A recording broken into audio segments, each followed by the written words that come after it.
Last तुम्हारे first module का last से last unit, final account of manufacturing entities. तो फाइनल अकाउंट तो तुम पढ़ना सीख ही गए, बनाना सीख ही गए हो। Trading account, profit loss account और बैलेंस शीट, फाइनल अकाउंट इसी को ही कहते हैं। अब मेन मुद्दा ये है कि तुमने जो वहाँ पीछे पढ़ा था वो था एक ट्रेडर के लिए, गुड्स खरीद रहा है, गुड्स बेच रहे हैं, ठीक है ना, सोल प्रोप्राइटर एक ट्रेडर। लेकिन अब जो पढ़ने जाना है वो है एक मैन्युफैक्चरिंग एंटिटी के लिए। मतलब यहाँ पर तुम रॉ मटेरियल खरीद रहे हो, उसको प्रोसेस कर रहे हो, प्रोसेस करके, ये तो रॉ मटेरियल है, फिर प्रोसेस किया और उसके बाद क्या कर दिया, इसे फाइनल गुड्स बना के और तब उसे सेल कर रहे हो, ठीक है।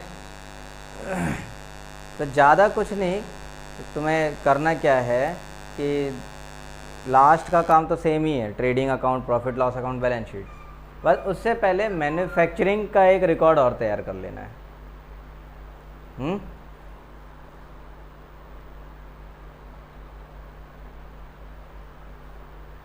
मैन्युफैक्चरिंग बिजनेस एंटिटीज़ में फाइनल अकाउंट बनाना चाह रहे हो तो एक बनाओगे manufacturing account, trading account, profit loss account and balance sheet. मतलब इसमें से एक ही सीखना है। हाँ, मोटा मोटे हमें बस यही सीखना है, बाकी छोटे मोटे जो यहाँ इनकी ट्रीटमेंट्स होंगी वो देखनी है बस। अच्छा, टॉपिक है कि पर्पस, क्या पर्पस है ये पढ़ने का, इसका क्या ज़रूरत क्यों पड़ गई। हमें ये पता चले it shows the total cost of manufacturing the finish product, है ना। फिनिश प्रोडक्ट को बनाने का टोटल कॉस्ट कितना लग रहा है वो हमें पता चल जाता है। खैर ये चीज़ें तुम थोड़ा सा पहले भी पढ़ चुके हो, अपनी ज़िंदगी में पढ़ी है, बाकी इसके बारे में डिटेल में तो तुम इंटर में आके पढ़ोगे, जब तुम कॉस्ट अकाउंटिंग पढ़ोगे, है ना, तो वहाँ पेट भर के मिलेगा ये। हमें अभी क्या करना है कि जो हमारे फिनिश प्रोडक्ट्स हैं उनकी अपनी टोटल कॉस्ट क्या लगी ये पता लगाना है in detail with appropriate classification the constituent elements of such cost. Cost generate हो रही है ना, फिनिश गुड्स बन रहे तो कॉस्ट तो जनरेट हो रही है, बन रही है। वो कॉस्ट के बनने के कारण क्या हैं, उन कारण को भी हम अलग अलग करके पढ़ेंगे। तो कुल मिला के हम उन कारणों को एलिमेंट कहते हैं, एलिमेंट्स ऑफ कॉस्ट, ठीक, एलिमेंट्स ऑफ कॉस्ट। कॉस्ट के एलिमेंट्स क्या क्या हैं, तो ख़ास तौर पे 3 ही एलिमेंट हैं, मटेरियल, लेबर, ओवरहेड। ओवरहेड को भी मैं एक बार पहले बता चुका हूँ, इनडायरेक्ट एक्सपेंस। जब ट्रेडिंग अकाउंट शुरू किया था, ट्रेडिंग करा, ये फाइनल अकाउंट शुरू किया था, तभी मैंने बता दिया था ओवरहेड क्या चीज़ है, जाके देख लेना, लिखवाया हुआ है। फिलहाल हमें क्या देखने हैं, तो एलिमेंट्स। दूसरी बात, it provides details of factory cost, ये फैक्ट्री कॉस्ट की भी डिटेल दे देता हमें, and facilitates reconciliation of financial books with cost record. ज़्यादातर ये सारा काम जो है तुम यहाँ नहीं पढ़ोगे, इसे पढ़ोगे तो तुम अपने इंटर में, यहाँ बस इंट्रोडक्शन है। तो मैन्युफैक्चरिंग अकाउंट करने का, या यूँ कह लो कि मैन्युफैक्चरिंग यूनिट का फाइनल अकाउंट बनाने का मेन पर्पस कि कॉस्ट, एक प्रोडक्ट की जो कॉस्ट लग रही है उस कॉस्ट के जो एलिमेंट्स हैं सबको अलग अलग पढ़ा जाए। एक प्रोडक्ट की जो कॉस्ट लग रही है उसमें उसकी अपनी फैक्ट्री कॉस्ट होती है, फैक्ट्री कॉस्ट के बारे में पता चले और रिकॉन्सिलेशन किया जाए, तुलना है, कंपेयर किया जाए, किससे, फाइनेंशियल बुक्स का कॉस्ट रिकॉर्ड से। मतलब कि हमारा फाइनेंशियल अकाउंट और जो हम कॉस्ट अकाउंटिंग पढ़ते हैं, तो कॉस्ट अकाउंटिंग की बुक, फाइनेंशियल अकाउंटिंग की बुक है, एक कॉस्ट अकाउंटिंग की बुक है, इन्हीं को आपस में हम कंपेयर करते हैं। और तीसरी बात, the manufacturing account may also be used for various other purpose. For example, if the output is carried to the trading account at market price, it shows the profit or loss on manufacture. और भी बहुत सारे काम हैं manufacturing account के. एक example दिया है कि जैसे अगर हम ट्रेडिंग अकाउंट में कोई भी आउटपुट का वैल्यू मार्केट प्राइस पे रखते हैं, एक तो कॉस्ट प्राइस हो जाता है और एक मार्केट प्राइस हो जाता है. तो अगर हम मार्केट प्राइस पे रख रहे हैं तो वो हमें बताएगा कि मैन्युफैक्चरर को प्रॉफिट हो रहा है या लॉस हो रहा है. Similarly if it may also be use to fix the amount of production linked bonus when such schemes are in force. है मतलब it may also be used to fix the amount of production. Production का amount fix करना ताकि cost का burden ज़्यादा ना रहे. ये भी पता चल जाएगा ना भाई. मान लो हम कॉस्ट अकाउंटिंग करेंगे तभी तो पता चलेगा कि किसी भी प्रोडक्ट की कॉस्ट ज़्यादा जा रही है तो क्यों जा रही है.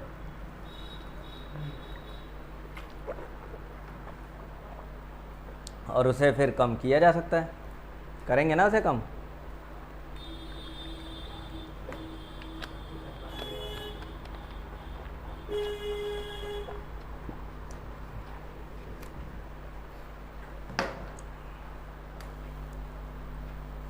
तो वो सारे कॉस्ट को कम करने के तौर तरीके भी मिल जाते हैं. फिर ये है मेन चीज़, मैन्युफैक्चरिंग कॉस्ट कैसे निकाली जाती है.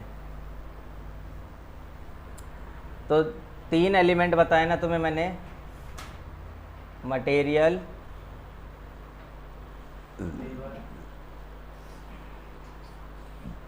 लेबर और ओवरहेड. ये 3 एलिमेंट बताए. यही 3 हैं मेन जिनकी वजह से मैन्युफैक्चरिंग कॉस्ट बन जाती है. तो देखो ये परफॉर्मा है, raw material consumed plus direct manufacturing wages plus direct manufacturing expenses, सारे डायरेक्ट ही आ रहे हैं, और प्लस डायरेक्ट मैन्युफैक्चरिंग कॉस्ट. ये यहाँ से लेकर यहाँ तक ये सारा हमारा डायरेक्ट एक्सपेंस कहलाता है. ठीक, जिसमें मटेरियल आ गया हमारा, वेजेस यानी कि लेबर आ गया. बात समझ में आ रही है. और क्या है, डायरेक्ट एक्सपेंस. कोई दिक्कत तो नहीं? दिक्कत है, मैं समझ रहा हूँ, कन्फ्यूजन आ रही होगी कुछ ना कुछ. इसको थोड़ा और डिटेल में चलो पढ़ लेते हैं. थोड़ा सा मैं इंटर लेवल पे ले जाकर समझा देता हूँ इसे.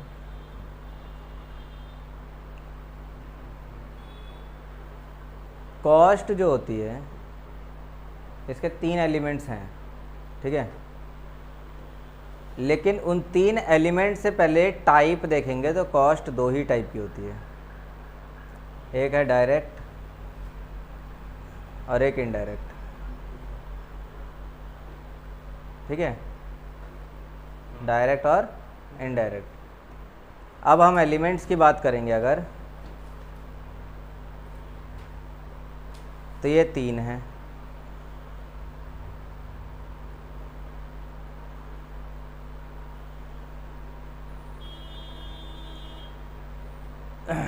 क्या है, एक तो मटेरियल है, एक है लेबर है, और एक है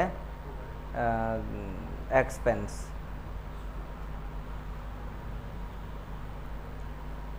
मटेरियल के 2 तरीके, डायरेक्ट और इनडायरेक्ट. मटेरियल 2 तरह का होगा ना, डायरेक्ट मटेरियल और इनडायरेक्ट मटेरियल. ऐसे ही अगर लेबर की बात करेंगे तो लेबर भी 2 हो जाएगा, direct labour, indirect labour. Expense भी 2 हो जाएंगे, डायरेक्ट एक्सपेंस और इनडायरेक्ट एक्सपेंस.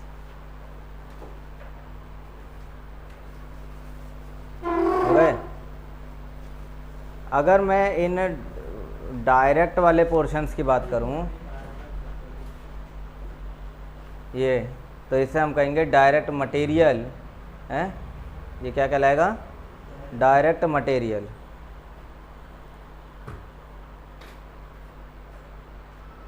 डायरेक्ट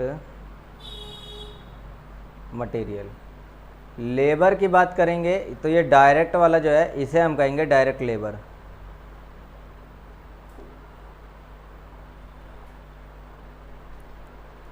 और ये जो है ये direct expense.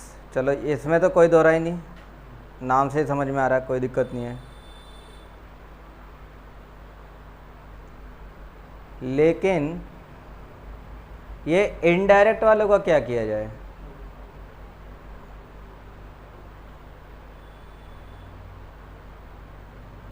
Indirect material, indirect labour, indirect expense, ये तीनों मिला के एक ही नाम से आ जाता है,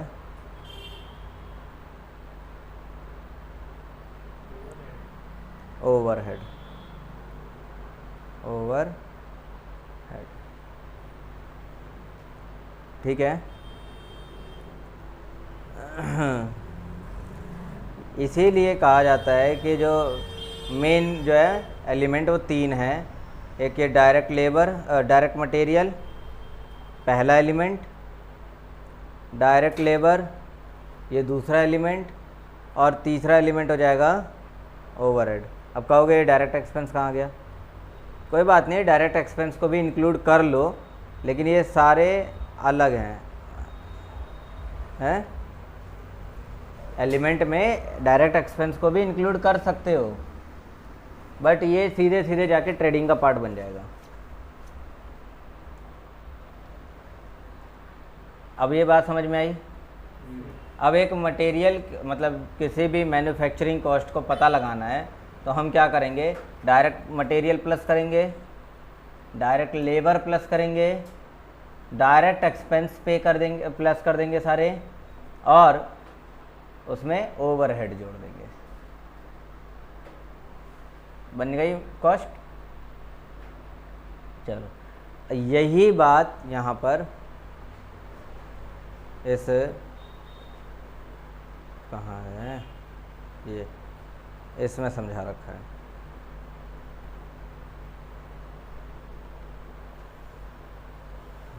ठीक है ना।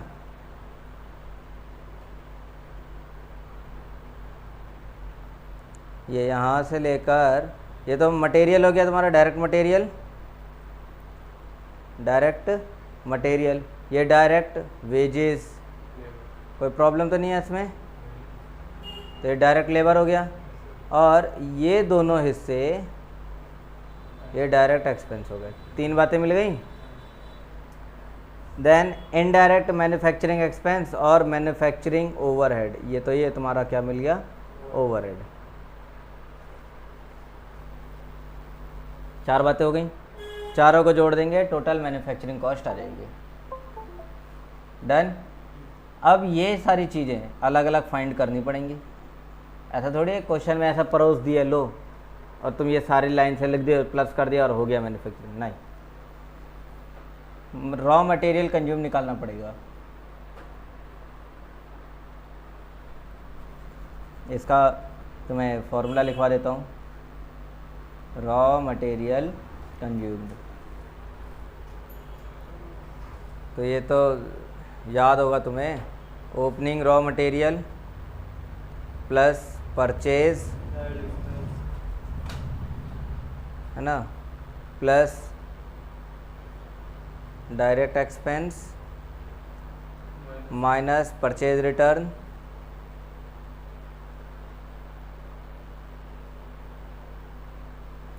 Minus closing raw material.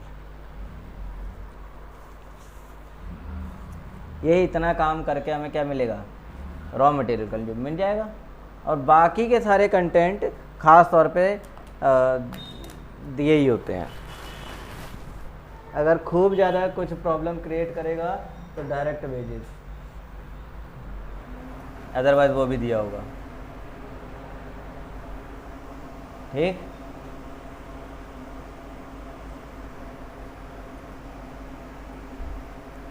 तो कॉपी में ये परफॉर्मा भी उतारना है, उसके बाद ये नीचे ये वाला फॉर्मूला भी लिखना है।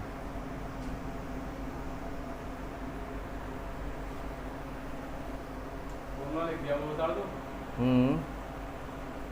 ये वाला है, तीन वाला। ये परफॉर्मा उतारो ना ये, और उसके बाद ये फॉर्मूला है। सबसे पहले क्या प्लस करना है? रॉ मटेरियल कंज्यूम में सबसे पहले ओपनिंग रॉ मटेरियल लेना है। और raw material हो गया। ये तो हो गया। डायरेक्ट मैन्युफैक्चरिंग एक्सपेंस कौन कौन से होते हैं?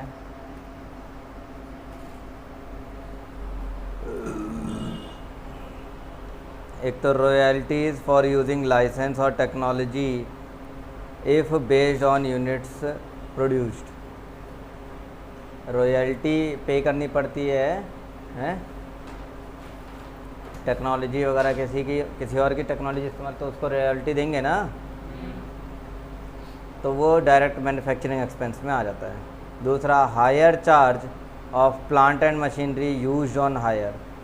हायर चार्जेस का मतलब होता है किसी के रेंट पे, किराए पर किसी से प्लांट मशीनरी लेकर आ गए और इसे इस्तेमाल कर रहे हैं, तो हायर चार्जेस पे करेंगे, तो वो डायरेक्ट एक्सपेंस कहलाएगा। इसके बाद if based on unit produce, अगर बस मेन बात दोनों में यही है कि वो यूनिट प्रोड्यूस यानी यूनिट्स के प्रोडक्शन में अगर खर्चा लग रहा है तो वो डायरेक्ट है। अगर इसके अलावा किसी और काम में अगर उसे इस्तेमाल कर दिया है तो वो इनडायरेक्ट हो जाएगा।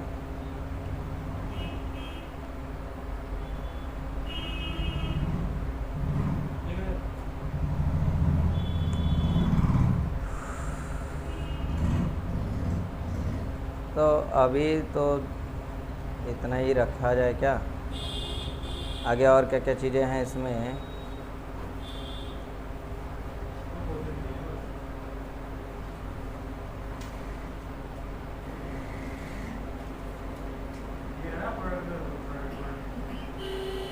ओवरहेड निकालने का यहाँ पे बता ही दिया फॉर्मूला है, इनडायरेक्ट मटेरियल, इनडायरेक्ट वेजेस और इनडायरेक्ट एक्सपेंस हो गया। फिर बाय प्रोडक्ट्स, इसमें कुछ तुम्हें प्रोडक्ट रूल समझने हैं, मैन्युफैक्चरिंग का प्रोडक्ट रूल समझना है, ठीक है। तो एक तरह से ये मैन्युफैक्चरिंग अकाउंट बनाना सिखाऊंगा अब अगली क्लास में, अभी इसमें नहीं, बहुत ज़्यादा हो जाएगा क्योंकि